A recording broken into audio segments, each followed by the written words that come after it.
n'umwanya nyenicubahiro ahereza intwara rumuri akazibungikana agaseke k'ubutumwa yobaye yoshikirije yaronka umwanya wo kuja ahariho hose intwara rumuri, ariko kubera ibikorwa by'igihugu agira ati mudushikirire abenegihugu, mbashikirize ijambo rivuga ngo abarundi twitorere indongozi zizodushikana ku mbona kazoza y'igihugu cifashe muri 2040 giteye imbere muri 2060. Ayo majambo rero aherekeje urumuri rw'amahoro n'amajambo aza komoka mu bihe twimirije, ibihe twimirije vyerekeranye n'amatora.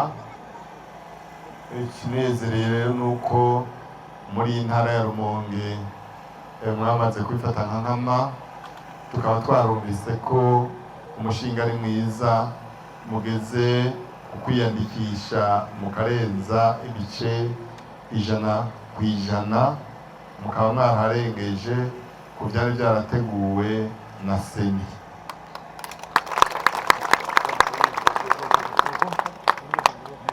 Babakengurukire rero n'ubu babongera amashyi, numvise mwakomye make, sinzi ko mutabinezerewe, ariko jewe ku mutima wanje ndabinezerewe cyane iyo nibutse agahitiye ku bijyanye n'ibihe by'amatora mu gihugu cyacu.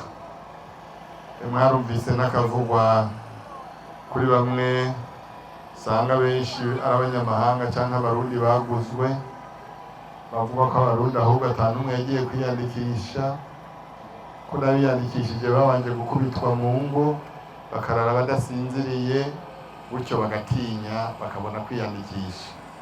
Ibyo nibaza yuko atavyo mwabonye muri iyi ntara, kandi no mu gihugu cyacu sinibaza yuko hari byaharanzwe.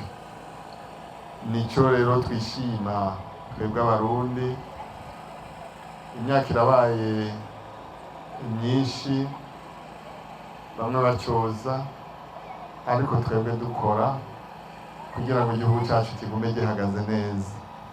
Kandi burazi yuko iyo tutihagarara ko tutaba tukiye igihugu, kuko hari abashatse kutumira turabananira kubera ugufatana mu nda mu budasa bwacu, igihugu cyacu cyagumye kimeze neza.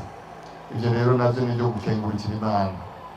Rero nyenicubahiro agira ati mwitorere indongozi zikerebutse zimaze gutahura neza imbona kazoza y'igihugu cyacu, zimaze gutahura neza ko tubwirizwa vuba na bwangu gushika ku iterambere rinyaruka.